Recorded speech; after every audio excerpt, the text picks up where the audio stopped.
Gente, estamos aqui agora com o Dr. Jefferson Manuel, psicanalista da Sociedade Sumos, e com o Dr. Rogério Moreira, né? Está aqui conosco. O Dr. Rogério Moreira está desenvolvendo o tema sobre perversidades, né?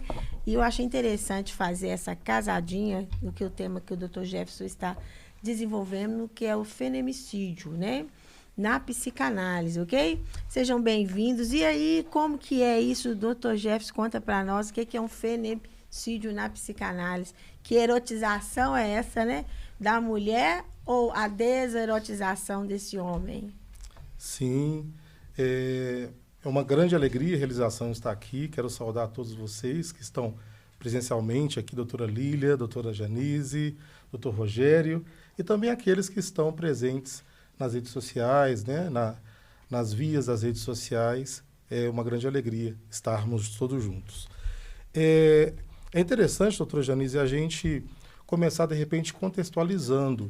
Por quê? No ano de 2023, a gente teve 1.463 casos de feminicídio no Brasil. Então, teve um percentual de aumento muito grande com relação ao ano anterior. Isso significa uma morte a cada 6 horas. Então, a cada 6 horas, tem uma mulher morrendo pelo feminicídio, que é um crime hediondo, né? Dada a gravidade. Agora, nós precisamos entender, como a doutora Lília já salientou, que existe uma diferença do senso comum para a psicanálise. No senso comum, a gente entende que o feminicídio é um ato contra a mulher. É um homem... Até jurídico é assim, né, Até doutor? juridicamente falando, exatamente. Falando, né? assim mesmo, é assim mesmo. Contra a mulher. Para nós, a psicanálise, temos um outro entendimento. Não é contra a mulher. Não é um crime contra a mulher, assim como é para o senso comum. É um ato contra o feminino. Como assim um ato contra o feminino? O que é esse feminino? Que segregação é essa? O feminino é exatamente essa castração. Então, esse homem teve aí uma deficiência nessa castração. Interessante, pessoal. Ele não foi castrado. Uma vez que ele não foi castrado, ele então, bem baseado no livro que a senhora recentemente lançou, né? Até é bom a gente também falar e salientar, né? Estamos aí em período de lançamento, né, do livro Parceiro Sintoma. Muito então, bom. Esse homem, ele tem uma dificuldade de se angustiar. Por quê? Essa mulher se tornou para ele o seu sintoma. Então, ele não se angustia, ele tem uma dificuldade de se angustiar, porque ele não foi castrado. Então, se essa mulher se retira do relacionamento, se essa mulher se separa dele, ele vai ter que se haver com o seu eu. E ele entende inconscientemente que não existe um eu, existe um todo. Porque uma vez que ele não foi castrado, então ele não é o inteiro, ele é parte do outro. Uhum. Então, nós, da psicanálise, entendemos que o feminicídio é um ato contra o feminino, diferente do senso comum, que entende um crime contra a mulher. Mas será que esse cara é o perverso, doutor Rogério? Depende. Nós estamos perseguindo os nós estamos de olho neles. Nós estamos de olho neles. Nós vamos descobrir a cura, nós vamos descobrir, pessoal. Tem algumas coisas interessantes que pode indicar muito isso. Por exemplo, quando a gente fala dos autores de crimes perversos, né? Tem um livro muito bom e tal. Que esse homem vai matar esse feminino. Ele está tão ligado a esse feminino de uma maneira tão intensa, tão profunda, que ele não suporta. Uhum. E aí tem até uma coisa interessante, que eu também não vou contar agora, não vou falar só no Congresso. Vocês vão ver eu vou no Congresso. Mas por que, por exemplo, por que um autor de crime perverso, fetichista, ele precisa ficar com alguma coisa da vítima? Olha, um pensamento, pessoal. Que fetiche é esse que ele pode desenvolver? Por que nesses crimes tão violentos, os autores eles precisam ficar com algo da vítima? E geralmente... Por quê? No Congresso eu conto. Não vai contar. Não vai contar, pessoal. No Congresso eu conto. Vamos pro Congresso, gente. Eu tô com já Congresso. Estudamente. Então, assim, são nuances muito fortes que envolvem, né, e algumas variações bem intensas que envolvem toda essa dinâmica até o cara chegar nesse ato, nesse crime perverso. Né? Tem tanta coisa que está envolvida aí e que vem, como eu falei no outro bloco, de uma construção intensa para o cara chegar nisso. Sabe? E às vezes a gente pensa assim que parece algo simples e não é tão simples assim. Porque o que ele está matando? Ele está matando a mulher? Não é, doutor Jefferson? O que ele está matando? O que ele está buscando quando ele visa a destruição dela? Será que ele está buscando essa destruição dela mesmo? O que está dentro dele que ele não deu conta, que ele não dá conta ainda, que é tão gigante que ele precisa destruir o outro na tentativa de se haver? O que o senhor acha, doutor Jefferson? Conta aí pra gente. Eu acho Já que foi sua parte interessantíssimo. também, nós só estamos fazendo parte, pessoal. Eu acho interessantíssimo porque ele mata para não ser castrado. E aí, o que essa mulher representa para ele? Será que essa mulher traz aí uma imagem especular dessa mãe? Por quê? Uma vez que ele não passou pela castração na infância, ali nos primeiros anos de vida, e ele não quer passar por essa castração agora como casado, ele está matando o quê? Essa representante da mãe no inconsciente dele, que é essa mulher? Por quê? Se existe um todo, olha, não existe eu, porque existe um todo. Há uma simbiose aí, né? Há uma fusão aí. Então, se existe o todo, ele mata quem? A ele também? Porque ele não é parte. Porque se ele fosse parte, ele permitia a mulher partir e ele também. Não, você não vai partir. Sem você eu não existo. Sem você eu não tenho vida. Então ele também se mata? É algo a se pensar. Tem aquela música Ronda que eu falo muito, né? Que o cara toda a noite eu rondo a cidade até achar alguém para ele matar, né? Eu falo dessa música porque é tão interessante que a minha mãe cantava essa música e achava que era algo romântico, mas é um caso clássico de um homem possivelmente perverso. Sim, possivelmente perverso. A letra dessa música tá interessante, né? Eu volto para casa abatido e tal, não sei o que tem. Mas olha só, a gente tem, dentro da questão da perversão, vou voltar a falar do fetichista lá, né? Ele fica com algo da vítima. Tem um caso clássico, assim, que ele guardava todos os vestidos das vítimas. Interessante, Olha pra você ver. Ele fazia a vítima e ele guardava os vestidos da vítima. Nesse caso que eu falei, por exemplo, do maníaco do parque que eu falei, uma das mulheres que acordou de manhã presenciou que ele estava desfilando com o vestido dela. E ele falou assim, olha, eu queria ser você. Olha só. Entende?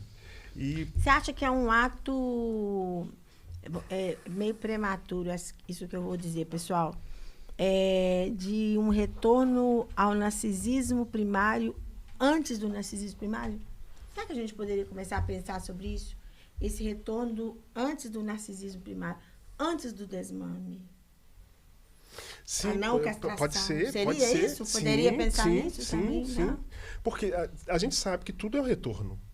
Né? Quando dá a loucura lá no cara lá, por exemplo, que ele fala assim, olha, como é que você fala? Não, eu acordava de manhã e tinha algo dentro de mim, eu tinha que sair para matar. Eles falam assim, né? Olha que interessante, eu tenho que sair para matar. Para matar. Ele saía para matar. E aí outro ponto interessante Deus me também... livre desses moços. Deus me livre, que eu passo bem longe desse Então, mandar povo, uma- Lili. Vou ficar a estudar mais. Eu estava falando sobre isso lá, a moça mandou uma mensagem assim, Deus me defenderá. Deus me defenderá. Deus me defenderá. Porque dentro disso que o Dr. Misericórdia. Gesso está falando, aliás, a gente está até bem parceiro, né?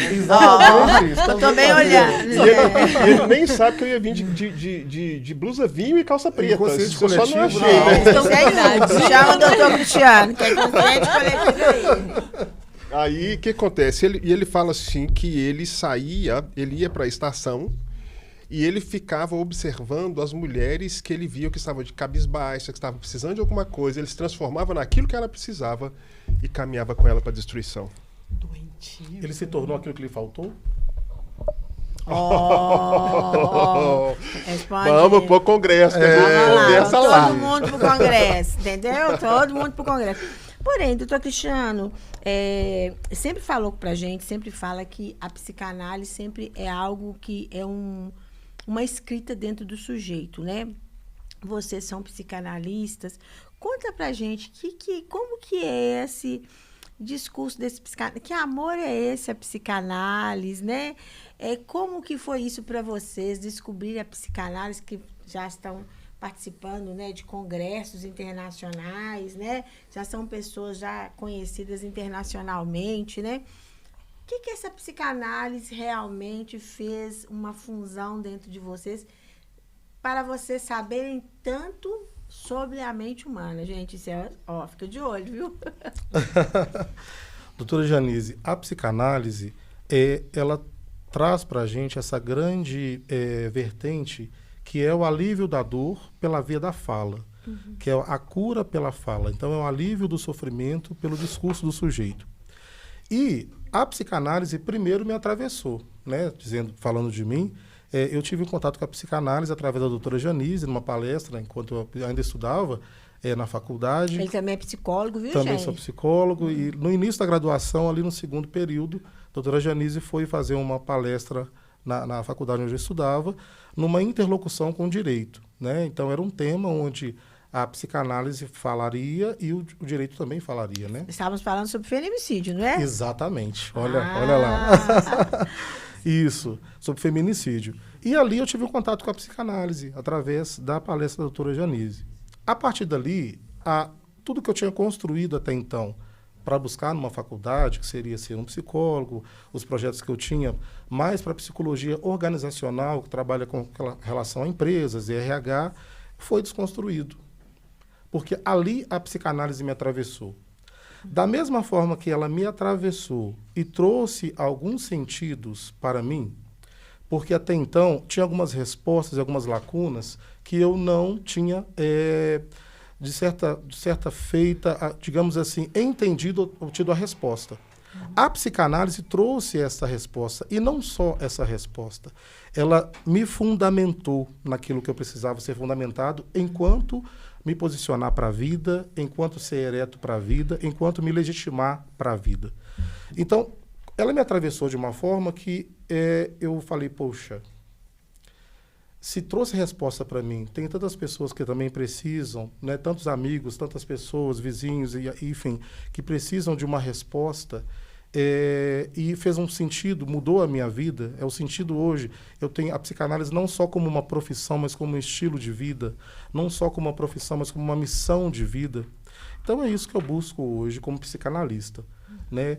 Quando chega um paciente com as suas demandas, com as suas queixas, com as suas dores, ali existe um acolhimento, ali existe um sentimento de gratidão por poder estar transmitindo a psicanálise. Então, uma pessoa que está passando por um processo no qual o homem está degradando ela, no qual o homem está colocando ela numa situação de desrespeito, Sim. né? Então, tem uma forma de resolver isso. Sim. Através de uma análise, não é Exatamente, isso. Nós analistas, nós trabalhamos e talvez podemos até funcionar como um aparelho psíquico auxiliar. Então, nesse acolhimento, quando Lacan vem dizer inconsciente estruturado pela linguagem, ele quer dizer o quê? Vamos dar nome à nossa dor. Então, existe ali algo na ordem da repetição, porque ainda não foi nomeado. Existe algo ali na ordem da compulsão, porque ainda não foi identificado. E através da análise, esse sujeito, esse paciente, em contato com a sua dor, em contato com as suas demandas, a partir do momento que, quando Freud ele diz, né, nós só paramos de repetir quando nós recordamos. E a partir do momento que eu recordo, eu paro de repetir e reelaboro e ressignifico. Então há um ressignificar, há um novo caminhar do sujeito a partir da elaboração da sua dor. Se eu nomeei a dor, se eu entendi que aquilo que eu faço está no campo do inconsciente, a partir do momento que eu nomeio, isso perde a força dentro do sujeito. E o sujeito fala, olha, eu nunca tinha parado para pensar dessa forma. Porque há um deslocamento do desejo. Aquilo que ele achava que era condicionante da vida dele, que era automático, que ele tinha que viver em função daquilo, passa a não mais fazer sentido. E aí o sujeito muda a chave. Interessante. Os 3 R's da cura, né? Isso. Mas e pro perverso? E pro senhor, como é que o senhor entendeu isso na mudança psicológica? Agora, o senhor é o cara que vai descobrir a cura pro perverso. Sabe, já tem 3 anos, nós estamos batalhando nisso, né? Tomara que você seja profeta e eu descubra mesmo. Aceita a profecia. Olha, muitas pessoas vão mudar. Freud já disse que já tinha uma chance. Nós hoje já descobrimos, né? Que você vai falar só no congresso também. Só né? no congresso. Só no congresso. Conta pra gente aí como que foi essa psicanálise. Por que o senhor acredita que a psicanálise pode mudar a vida? Quer dizer, deixar aqui, pessoal, também para vocês, que o Dr. Rogério tem um núcleo, né? Lá em Venda Nova, e o Dr. Jefferson tem um núcleo no Barreiro, ok? Então, se vocês quiserem procurar, se morar por Redondeza, tem lá também as clínicas, né? Que eles atendem também, ok? Isso. Conta isso pra gente, Dr. Rogério. A psicanálise, para mim, ela bateu muito forte por algumas questões.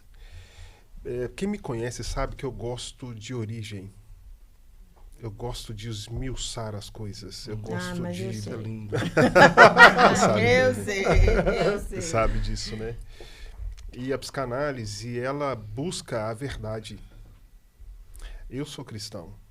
Amém. A Bíblia diz que o trono de Deus, a base do trono de Deus é verdade. Então, onde há verdade, Deus está governando de alguma forma. E quando você se depara com a gente, sua... isso aí foi perfeito. Frase de Instagram. Onde a verdade, há Deus. Porque se a base do trono, e quando fala trono dele, a gente fica pensando numa cadeira grandona, bonitona. Não é isso, a Bíblia está falando de governo. Então, onde a verdade está sendo estabelecida, Deus está governando. E a verdade precisa da graça, e graça fala de amor ao próximo, e a psicanálise é amar ao próximo. Eu costumo dizer que se você estudar psicanálise e você não aumentar o nível de compaixão no seu coração pelo próximo, você não entendeu nada de psicanálise. Não entendeu nada. Perfeitamente. Estudou e não entendeu nada de psicanálise. Isso mesmo.